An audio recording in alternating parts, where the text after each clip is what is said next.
اب جب کہ سردیوں کی آمد ہے، ہم نے اکثر دیکھا ہے کہ کس طرح سے جموں کشمیر میں پاور کرٹلمنٹس ہوتی ہے، انشیڈول پاور کرٹلمنٹس کی بات ہو رہی ہے یہاں پر. حالانکہ کئی سارے ایسے میٹرڈ علاقے ہیں جہاں پہ وعدے کیے جاتے ہیں پاور کرٹلمنٹس بنسبتی جو نان میٹرڈ علاقے ہیں وہاں پہ فرق رہے گی، لیکن جو ہی ونٹرز آتے ہیں گراؤنڈ ریالٹی کچھ اور ہوتی ہے. کچھ لوگ ہیں، پہلے ان سے بات کرتے ہیں. یاسین صاحب بتائیے، اب سردیوں کی آمد ہے اب، اور حالانکہ ابھی سردیاں آئی نہیں اور ہم نے دیکھا کہ کس طرح سے پاور کرٹلمنٹ شروع ہو گئی ہے. بسم اللہ الرحمن الرحیم. دیکھیے، مبارک کرتے ہیں ہم کہ دربار میں واپس آ گیا. یہ میل جول اور پیار محبت ہے جموں کشمیر کے لوگوں کے لیے. جب بھی یہاں دربار میں جاتا تھا پار، جو ہماری گرم پتھری ہے، اس کے بعد یہاں پر بالکل کوئی نہیں رہتا تھا. چاہے بڑے بڑے آفیسر ہوتے تھے، وہ بھی بالکل اپنے کرسیوں پر نہیں ہوتے تھے. اور یہاں صدیوں سے آیا ہے کہ پھر پاور نہیں رہتا تھا یہاں پر. اور اس وقت دیکھو ہمارے دکان میں بھی پاور نہیں، انورٹر چل رہا ہے.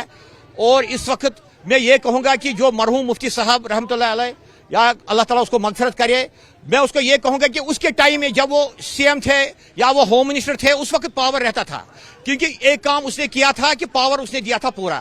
اب جو ڈاکٹر صاحب نے پرسوں کہا کہ بجلی چوری ہوتی ہے یہاں، میں یہ نہیں کہوں گا. میں بھی رہتا ہوں بائی پاس پر.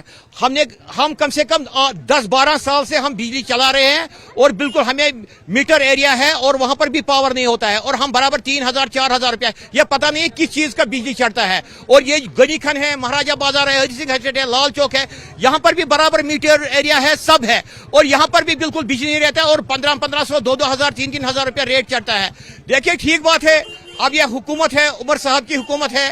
اب جو راجیہ سبھا میں آ گئے ان کو بھی ہم مبارکباد دیتے ہیں، چاہے جموں کشمیر سے آئے ہیں، ان کو بھی سوچنا چاہے، پارلیمنٹ میں بھی اس کا سوال اٹھانا چاہے اگر یہاں بجلی نکلتی ہے جموں کشمیر سے، کیونکہ یہاں پر بھی پہلا ایک پریورٹی بیسس پر پہلا حق ان جموں کشمیر کے لوگوں کو بنتا ہے. اور یہ جو باقی بلز وغیرہ ہے، جو بجلی فیس ہے، ان پر بھی ان غریبوں کے لیے جو بیچارے اپنی زندگی سے نیچے گزر بسر کرے، ان کو بالکل نہیں نکلتا ہے، کیونکہ یہاں بے روزگاری بہت ہے.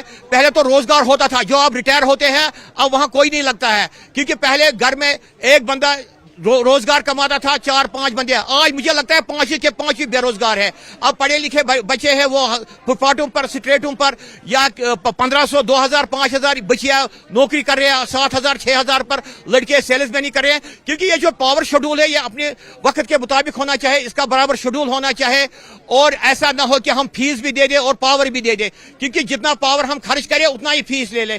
اس وقت جو پاور کی قلت ہے وہ بہت ہی کم ہے. اس وقت پاور کچھ نہیں ہے، نایاب ہے، خاص کر شہری خاص میں پاور نہیں ہے. باقی جو میٹرڈ ایریا ہے، اگر جناب علی وہاں پر وہ فیس بھر رہے، برابر وہ اپنا حق ادا کرے، اپنا بل ادا کرے، ان لوگوں کو برابر میٹر کے ساتھ ساتھ جو ہے ان کو بل چڑھتے ہیں، ان کو پاور دینا چاہے.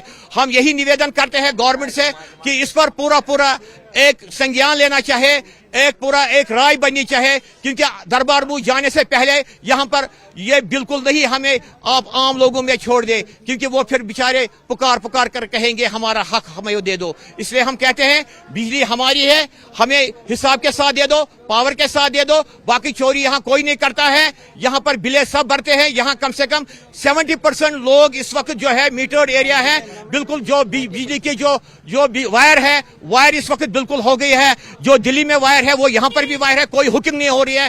باقی فاروق صاحب کو سوچنا چاہے جموں کشمیر کے بارے میں. ایک دفعہ شیخ صاحب نے بھی کہا تھا کہ جناب علی آلو کھاؤ، پھر کہا کہ مطلب راج شبری برق دبس الو ببس مبارک. اس لیے ہم یہ نہیں کہنا چاہیے. فاروق صاحب کو ہم یہی اپیل کرتے ہیں، کشمیریوں کو آپ چور مت کیجیے. شکریہ.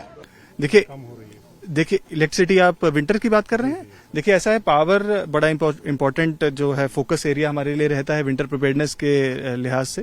اور یوٹی لیول پر بھی اور ڈویژن لیول پر بھی کافی ریویوز اس چیز کو لے کر کے ہو چکے ہیں، چاہے وہ ٹرانسمیشن لائنز کے اندر جو برانچ کٹنگ کے ایشوز رہتے ہیں، لائنز کی اسٹرینتھنگ رہتی ہے، بفر سٹاک کو آگمنٹ کرنے کی بات رہتی ہے، ٹرانسفارمر آئل کی بات ہے، replacement of transformer within the جو پرسکرائب ٹائم لائنز ہیں، ان سبھی کے اوپر بہت ڈیٹیل میں ڈسکشنز ہوئے ہیں، ریویوز ہو رہے ہیں. ڈی سیز بھی اپنے اپنے ضلعوں میں اپنی پار سینیریو کو ریویو کر رہے ہیں. سملرلی ڈویژن لیول پر بھی، ایم ڈی صاحب کے لیول پر بھی اور چیف انجینئر صاحب کے لیول پر بھی ایک پختہ انتظامات کیے گئے ہیں. تو میں سمجھتا ہوں بہت بہترین پار ارینجمنٹس اس ونٹر سیزن میں رہیں گے، اور ہماری کوشش رہے گی کہ کم سے کم سمے میں اگر کوئی فالٹس آتی ہیں تو ان کو ریکٹیفائی کیا جائے.